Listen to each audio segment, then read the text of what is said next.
Bom dia, mulher de Deus, tudo bem com você? Seja muito bem-vinda a mais uma live devocional aqui no nosso Instagram. Hoje nós estamos no terceiro dia da nossa leitura do Evangelho de João. Se você ainda não leu, não assistiu o capítulo 1 e o capítulo 2, está disponível lá no nosso canal do YouTube, @soistarblog. Tá bom? Então você pode acompanhar pelo YouTube também todas as nossas lives gravadas, tá? Então se você ainda não acompanhou, nós começamos segunda-feira a ler o Evangelho de João juntas e vamos ler todo o Evangelho de João todos os dias, tá? Vão ser lives todos os dias, inclusive sábado, domingo. A gente vai nessa maratona de 21 dias lendo o Evangelho de João. Todos os dias aqui comigo no Instagram ao vivo, tá bom? Pra ajudar você a se conectar mais com Deus, pra você que talvez nunca tenha lido um livro completo da Bíblia, é muito mais fácil quando a gente tem alguém pra acompanhar a gente na leitura, né? Muitas vezes eu recebo assim mensagens de mulheres falando que não conseguem ler, que tem dificuldade de entender, que tem dificuldade de se concentrar na leitura, e tudo isso é muito normal, porque é uma questão de hábito. A leitura, ela é um hábito. E se você não tem o hábito de ler, se você não desenvolveu esse hábito desde a infância, tem gente que sempre gosta de ler, tem esse gosto desde a infância. E aí, leu a vida inteira, e não vai ter tanta dificuldade de entender a palavra de Deus. Mas se você não tem esse hábito, se você não desenvolver esse hábito desde muito cedo, você vai ter dificuldade de ler a Bíblia, Aliás, você vai ter dificuldade de ler qualquer tipo de texto, de interpretar qualquer tipo de texto. E a Bíblia também, porque a Bíblia ela é cheia de figuras de linguagem, ela é cheia de parábolas, e às vezes é difícil mesmo de compreender, Se você não tem o hábito da leitura, fica mais difícil ainda. A boa notícia é que a leitura, como todo hábito, pode ser desenvolvida. Então, conforme você lê, conforme você pratica a leitura, vai ficando mais fácil de entender, vai ficando mais simples de ler. E se você insistir em ler, especialistas dizem que 21 dias é um tempo muito bom para você adquirir um hábito. Se você fizer a mesma coisa durante 21 dias, você vai adquirir aquele hábito. Então, eu quero desafiar você, durante os próximos 21 dias, você ter esse hábito de ler pelo menos um capítulo da Bíblia aqui comigo, ao vivo, para você adquirir o hábito de ler, para que isso se torne rotina para você e que para que você chegue num nível de que todos os dias você lê um capítulo da Bíblia, que isso se torne algo diário para você e que não seja um sacrifício, que não seja tão difícil, que você consiga ter seu tempo de ler, de fazer seu devocional, como nós fazemos aqui. O que eu faço aqui com vocês é um devocional, Você lê, O que você faz no devocional? Você lê uma passagem bíblica e você medita em relação àquela passagem, Você reflete em relação àquela passagem, o que ela significa e como ela pode ser aplicada na sua vida. Então, é isso que nós fazemos aqui. Nós lemos o livro, nós lemos o capítulo da Bíblia, Meditamos, refletimos a respeito do que está escrito e buscamos, uma aplicação prática para as nossas vidas. Eu tenho certeza que se você acompanhar as nossas lives e se você fizer essa leitura todos os dias, vai ficar muito mais fácil para você entender a palavra de Deus, compreender e fazer disso um hábito na sua vida, porque a palavra de Deus, ela é essencial, Eu costumo dizer que a leitura, ela é obrigatória para todo cristão. Cristão, ele tem que ser um leitor. Mulher de Deus, você precisa ser uma leitora, Se você ler só a Bíblia, se o único livro que você lê na sua vida for só a Bíblia, tá ótimo. É mais do que suficiente. Aqui tem todo o conhecimento que você precisa para crescer e amadurecer espiritualmente. Mas você precisa ler essa palavra. A leitura e o estudo da palavra são fundamentais para a nossa caminhada cristã. Isso daqui é a base da nossa fé. É a base da nossa fé. A nossa fé não é uma fé irracional. A nossa fé é uma fé racional. Ela tem base. Ela tem um livro que é a nossa base, A nossa fé, ela se fundamenta na palavra de Deus. Por isso que é muito importante o conhecimento da palavra. Por isso que eu insisto tanto com vocês aqui, para que você tenha esse conhecimento, para que você busque esse conhecimento, para que você invista tempo da sua vida nesse conhecimento. Porque a verdade liberta, né? Como a própria Bíblia diz, conhecereis a verdade te libertará. Vai te libertar do quê? Das mentiras do diabo. Vai te libertar dos falsos ensinos, dos falsos profetas, das heresias. Por quê? Porque se você conhece a palavra, você não é enganada, né? Agora, quem não conhece a palavra, acaba sendo levada por todo o vento de doutrina. Então, invista seu tempo no conhecimento da palavra. Amém? Vamos começar então a nossa leitura de hoje. Quero dar as boas-vindas e um bom dia para todos vocês, para todas vocês que estão aqui ao vivo comigo. Pedir para você compartilhar essa live com outras mulheres, com outras pessoas, mulheres de Deus que desejam crescer, que têm essa sede, essa fome da palavra de Deus, que querem ter mais conhecimento, que querem se aprofundar no seu relacionamento com Deus. Bom dia, Nana, que bom ver você por aqui. Bom dia para todas vocês, sejam muito bem-vindas. Abra sua Bíblia em João 3 e vamos fazer essa leitura junto comigo. Lembrando que a Bíblia que eu tô lendo é a versão NAA, Nova Almeida Atualizada, tá? Essa é a versão que eu tenho. Vou até mostrar minha Bíblia para vocês, porque muita gente pergunta qual que é a Bíblia que eu uso, né? Essa daqui, ó. A Bíblia de toda mulher, tá? Eu gosto dela, eu gosto dessa versão da NAA, tá? E eu gosto dessa Bíblia porque ela tem uma letra bem confortável, tá? Não é aquela letra miudinha, pequenininha, né? E como vocês podem ver, a minha Bíblia é toda rabiscada, toda grifada. Isso daqui me ajuda muito nas minhas lives. Porque quando eu faço as lives, né? Eu já tenho aqui todos os versículos grifados, todas as passagens, né, em destaque grifadas. E é muito mais fácil para fazer um estudo, né? Para montar uma ministração, para fazer live. Então fica a dica, tá? Vai lendo a Bíblia, vai ali fazendo as suas anotações, grifando a sua Bíblia, né? Depois, quando você precisar estudar, vai ficar muito mais fácil para você. Aqui eu já tenho aqui, ó, toda a minha Bíblia tá toda grifada com as passagens, né? E com, inclusive com as anotações daquilo que o Espírito Santo falou comigo. Então, facilita muito, é a minha dica, tá? Eu costumo dizer também que Bíblia rabiscada é Bíblia lida. Então, só a Bíblia tá rabiscada porque você leu, né? Aquela Bíblia bonitinha que parece que nunca foi aberta, não. A Bíblia tem que estar, ó. Essa daqui, ó, tá toda capenga. Essa daqui é a Bíblia da Mulher Virtuosa. Eu usei tanto ela que eu acabei com a capa dela, né? E aí eu tive que fazer, encapei ela com esse papel aqui, que inclusive também já precisa trocar. E ela também, olha, toda rabiscadinha, essa Bíblia também, toda grifadinha. Porque eu usei muito ela. Essa daqui é a Bíblia da Mulher Virtuosa. Aí eu tenho outra aqui que é nova. E essa daqui, eu ainda não usei muito, né? Porque eu tô usando mais essa. Depois que eu terminar de ler essa Bíblia inteira, eu vou ler essa aqui, que é a Bíblia Note. Eu gosto dela também, eu comprei ela porque ela tem esse espaço para anotação. Essa aqui já é outra versão, uma NVT, a nova versão transformadora. E eu gosto de ler versões diferentes, porque às vezes uma passagem que você tem dúvida,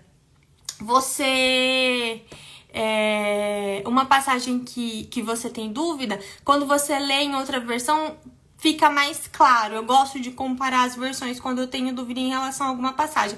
Então, são coisas que a gente investe na nossa vida, né? E tem aquela frase clichê que diz que o que você foca expande. Isso é muito verdade na sua vida. Se você foca em buscar a palavra de Deus, em conhecer a palavra de Deus, o seu conhecimento vai expandir, né? É uma questão de prioridade. Então, invista numa boa Bíblia, invista em estudos. A Nana também comprou uma Note, né? É muito legal ter esse espaço para anotação. Então, invista em estudos, invista em Bíblias, invista em livros, invista no seu conhecimento, porque conhecimento é algo que ninguém pode tirar da gente. Ninguém pode tirar aquilo que você aprende, né? Aquilo que tá na sua mente, aquilo que tá no seu coração. E uma reflexão que eu quero trazer para vocês é que se todas as Bíblias, né, fossem destruídas hoje, será que você teria a palavra de Deus guardada no seu coração? Eu acredito que vai chegar um dia em que a perseguição vai ser tão grande nas nossas vidas que a gente não vai ter esse acesso à palavra de Deus que nós temos hoje. E a questão é, será que nós teremos guardado no nosso coração essa palavra de Deus? Será que nós teremos gravadas nas pedras do nosso coração a palavra de Deus? Então, leia, estude enquanto a gente pode, enquanto está disponível, enquanto você tem oportunidade, tá bom? Então, vamos lá, capítulo 3 do livro de João, nós vamos começar a nossa leitura agora, tá? Acredito que já deu tempo de você abrir a sua Bíblia no capítulo 3 para você acompanhar a leitura junto comigo. No capítulo 3 de João, ele inicia com o encontro de Nicodemos com Jesus. Nicodemos era um fariseu, um mestre da lei de Moisés, conhecia tudo sobre a lei de Moisés e reconheceu que Jesus era o Messias, era o Filho de Deus. E por isso ele quis encontrar Jesus pessoalmente. Então, nós vamos começar a ler agora. Amém? Capítulo 3 do Evangelho de João, Nicodemos visita Jesus. Havia entre os fariseus um homem chamado Nicodemos, um dos principais dos judeus. Este, de noite, foi até Jesus e lhe disse, Rabi, lembra, Rabi significa mestre. Rabi, sabemos que o Senhor é mestre, vindo da parte de Deus, porque ninguém pode fazer estes sinais que o Senhor faz se Deus não estiver com ele. Então, a gente vê aqui um reconhecimento da parte de Nicodemos. Ele crê e ele afirma que ele acredita que Jesus vem da parte de Deus, porque ninguém faz os sinais que Jesus fazia se não fosse da parte de Deus, se Deus não estivesse com ele. Então, a gente tem aqui um fariseu, um mestre da lei. A palavra mesmo diz que ele era um dos maiores entre os judeus. Então, era um homem respeitado, era um homem reconhecido dentro daquela comunidade, dentro daquele povo, como um homem letrado, como um sábio, como um mestre na lei, na lei de Moisés. Então, esse homem, que tinha um status, que tinha uma posição social de prestígio, naquela comunidade, naquele povo, ele reconhece que Jesus, como mestre, ele reconhece que Deus está com Jesus. Eu sei que o Senhor vem da parte de Deus, porque aquilo que você faz, ele reconhece que as obras de Jesus, elas vêm da parte de Deus. Então, a gente vê realmente que era um homem sábio, era um homem que soube reconhecer a presença de Deus em Jesus. E aí, Jesus responde para ele, em verdade, lhe digo que se alguém não nascer de novo, não pode ver o reino de Deus. Nicodemos perguntou, como pode um homem nascer sendo velho? Será que pode voltar ao ventre materno e nascer uma segunda vez? Aqui Nicodemos não estava entendendo o que Jesus queria dizer, Jesus estava falando de um novo nascimento. É necessário nascer de novo, É necessário o novo nascimento. Sem esse novo nascimento, ninguém verá o reino de Deus. Não existe acesso ao reino de Deus se você não nascer novamente. Então Jesus respondeu, em verdade lhe digo, quem não nascer da água e do Espírito não pode entrar no reino de Deus. O que é nascido da carne é carne, o que é nascido do Espírito é Espírito. Não fique admirado por eu dizer, vocês precisam nascer de novo. O vento sopra onde quer, você ouve o barulho que ele faz, mas não sabe de onde vem, nem para onde vai. Assim é todo o que é nascido do Espírito. Então Nicodemos perguntou, como pode ser isso? Jesus respondeu, você é mestre em Israel e não compreende essas coisas? Em verdade lhe digo que nós falamos do que sabemos e damos testemunho do que vimos, mas vocês não aceitam o nosso testemunho. Se vocês não creem quando falo sobre coisas terrenas, como crerão se eu lhes falar sobre as celestiais?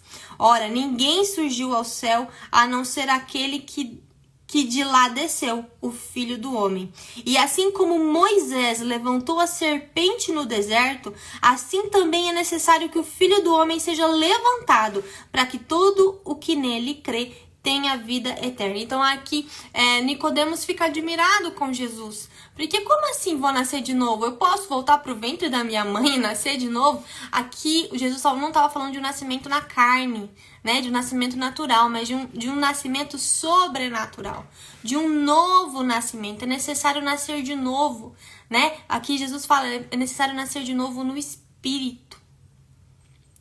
É necessário esse novo nascimento sobrenatural, esse nascimento celestial. Quando nós aceitamos Jesus como nosso Senhor e Salvador, nós já lemos aqui que nós recebemos o poder de sermos feitas filhas de Deus e nós precisamos nascer de novo. É necessário abandonar as velhas práticas, é necessário deixar a velha criatura para trás e buscar todos os dias, né, esse aperfeiçoamento, esse novo nascimento, né? Esse nascimento que vem do Espírito, que produz em nós o caráter de Cristo. E aqui no versículo 14, Jesus fala assim: assim como Moisés levantou a serpente no deserto, assim também é necessário que o Filho do Homem seja levantado, para que todo o que nele crê tenha a vida eterna. O que Jesus está dizendo aqui? Ele está se referindo àquela passagem, se não me engano, está em Números, no livro de Números, quando Moisés levanta uma serpente de bronze no deserto.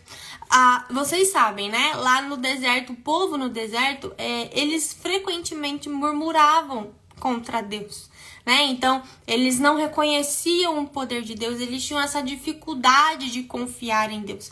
E eu acredito que essa dificuldade tem muito a ver com uma mentalidade de escravo.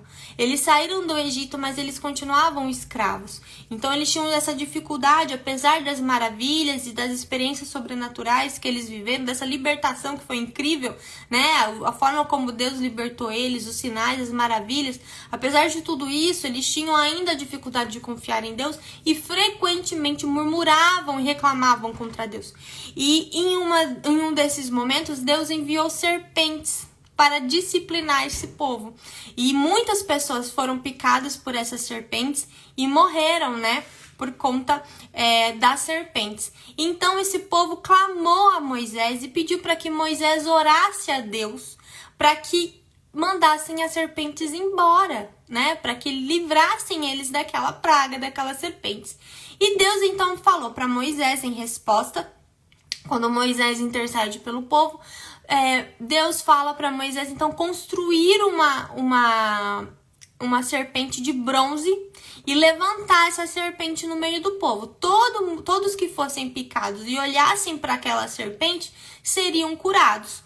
E foi o que aconteceu, né? Então ele fez a serpente de bronze, levantou a serpente de bronze no deserto. Todos aqueles que olhavam para a serpente falaram: olha, quem olhar para a serpente, né, vai ser curado, vai ser salvo. Quem olhava para aquela serpente era curado, né? Se fosse mordido, era curado. Foi a forma que Deus providenciou a salvação e a cura para aquele povo.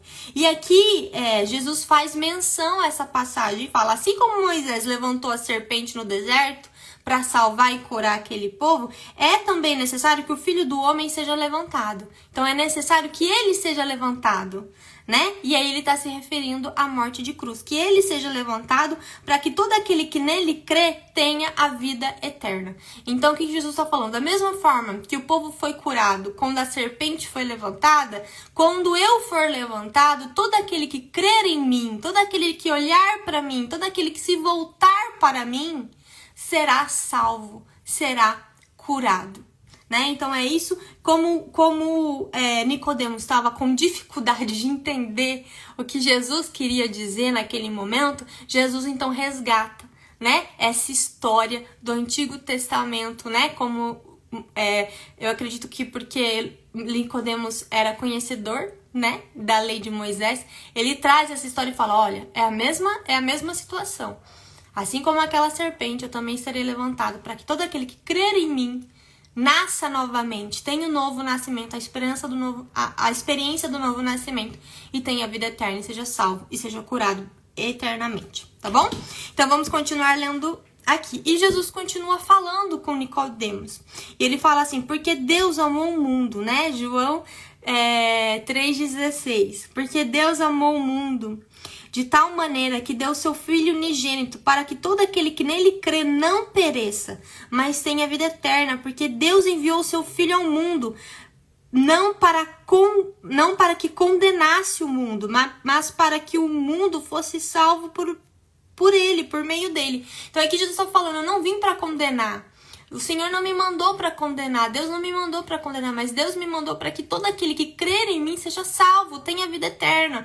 Eu não vim condenar, eu vim para salvar. Quem nele crê não é condenado, mas o que não crê já está condenado, porque não crê no nome do unigênito Filho de Deus. A condenação é esta: a luz veio ao mundo, mas os homens amaram mais as trevas do que a luz, porque as suas obras eram más. Pois todo aquele que pratica o mal detesta a luz e não se aproxima da luz, para que as suas obras não sejam reprovadas. Quem pratica a verdade se aproxima da luz, para que as suas obras sejam manifestas, porque são feitas em Deus. Aleluia. Então Jesus está dizendo aqui que todo aquele que crer neles está livre da condenação, mas aquele que não crê está condenado. Então a salvação é para todo mundo, Lidiane? Não, a salvação é para quem crê. A salvação e a libertação da condenação é para todo aquele que crer. Jesus deixa muito claro isso, né? Quando você crer, é necessário crer. Assim como no deserto as pessoas precisavam olhar para a serpente para serem curadas, para ser salvas, as pessoas precisam crer em Jesus. Todo aquele que crê em Jesus, que entrega a sua vida para Ele, que aceita Ele como Senhor e Salvador da sua vida, que se rende a Ele, essas pessoas estão livres da condenação. Essas pessoas têm acesso à vida eterna. Lá a partir do versículo 22, fala de Jesus e de João Batista, tá bom? Então essa parte de Nicodemos encerra por aqui. E aí fala assim: depois disso, Jesus foi com seus discípulos para a terra da Judéia. Ali permaneceu com eles e batizava. Ora, João também estava batizando em Enom, perto de Salim, porque ali havia muitas águas e o povo se dirigia para lá e era batizado, pois João ainda não havia sido preso. Então surgiu uma discussão entre os discípulos de João e um judeu a respeito da purificação. E foram até João e lhe disseram: Mestre, aquele que estava com o Senhor do outro lado do Jordão, do qual o Senhor deu testemunho, está batizando, e todos vão até ele. João respondeu: Ninguém pode receber coisa alguma, se não lhe for dada do céu.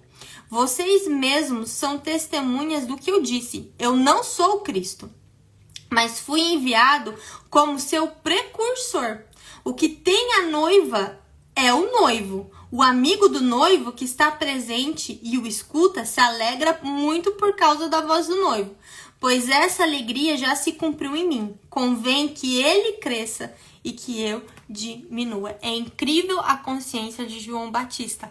Ele sabia exatamente quem ele era. Ele sabia exatamente qual era o chamado dele, qual era a missão dele. E ele não tinha orgulho nenhum e nem pretensão alguma em ser grande, em ser maior, porque ele sabia quem ele era. Ele era João Batista, ele era o precursor de Jesus. E aqui ele fala: é necessário que ele cresça, que o Senhor cresça e que eu diminua. Ele fala: eu não sou o Cristo, né? E é interessante que ele fala: quem tem a noiva é o noivo. Ou seja, né, quem tem a igreja, os salvos, o povo, é dele, é do noivo. Quem tem a noiva é o noivo, não é o amigo do noivo. O amigo do noivo se alegra no casamento. O amigo do noivo, ele fala aqui, né? O que tem a noiva é o noivo. O amigo do noivo que está presente no casamento e o escuta se alegra muito por causa da voz do noivo. E essa alegria já se cumpriu em mim, ou seja, ele já se alegrou com a presença e em ouvir a voz do noivo. Então ele está afirmando, né? Jesus é o Cristo. Ele é o noivo. Eu sou o amigo do noivo. E eu me alegro em ouvir a voz dele. E essa alegria já se cumpriu em mim. Então é muito interessante a forma como João Batista se coloca. E talvez seja por isso, né, que Jesus afirma que na terra não existiu ninguém maior do que João Batista. E veja só, João Batista não fez sinais e maravilhas, né? Não fez milagres. Ele anunciou a vinda de Cristo, ele batizou, ele exortou o povo e ele preparou o caminho para Cristo, né? E ele teve esse coração humilde de dizer: não sou eu o Cristo, não sou eu o Messias, não sou eu o noivo. É necessário diminuir, que ele cresça e que eu diminua. E nós precisamos ter essa consciência nas nossas vidas também. Entender quem nós somos em Cristo, entender que nós somos tudo nele, mas sem ele nada somos. Entender que tudo é dele e pertence a ele, né? Pertence a ele. Você tem discípulas, você tem mulheres que você lidera, essas mulheres não são suas, essas mulheres pertencem a ele. Nós fazemos discípulos para Cristo, não fazemos discípulos para nós mesmas. Entende isso? O nosso ministério não é nosso. Não é nosso. Pertence a ele. Se você tem uma célula, a sua célula é dele. A sua célula não é sua. O seu ministério não é seu, o seu ministério pertence ao Senhor. É necessário que ele cresça e que você diminua. É necessário que ele cresça e que eu diminua.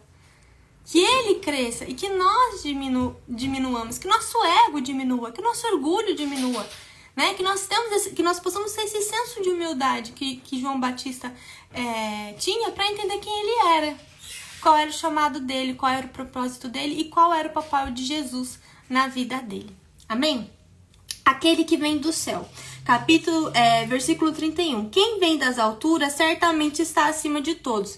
Quem vem da terra é terreno e fala da terra. Quem veio do céu está acima de todos e dá testemunho daquilo que viu e ouviu. Mas ninguém aceita o seu testemunho.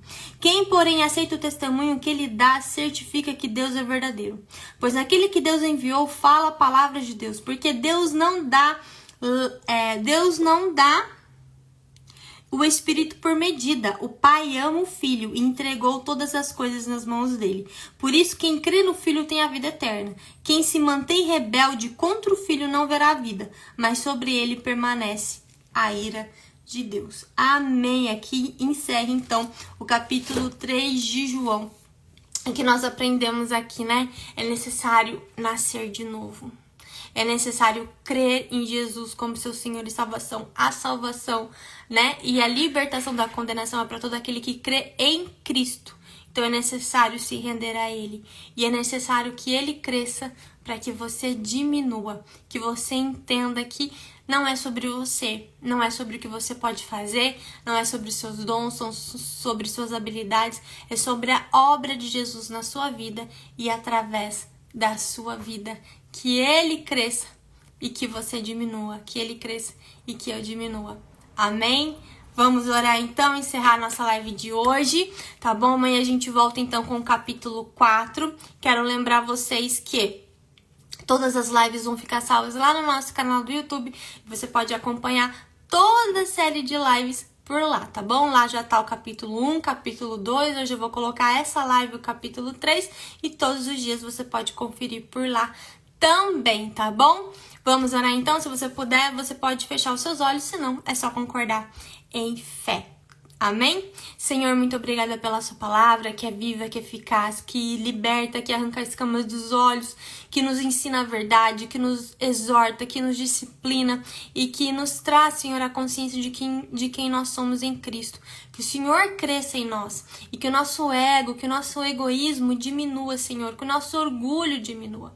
Nos ajuda, Senhor, a ter corações mais humildes e rendidos, corações obedientes, corações, Pai, que estão atentos à sua voz e ao seu chamado para as nossas vidas. Abençoa cada mulher nessa live, que elas possam ter um dia de paz, um dia de tranquilidade, um dia que elas possam sentir a sua presença, um dia que elas possam ouvir a sua voz e ser direcionadas por ti.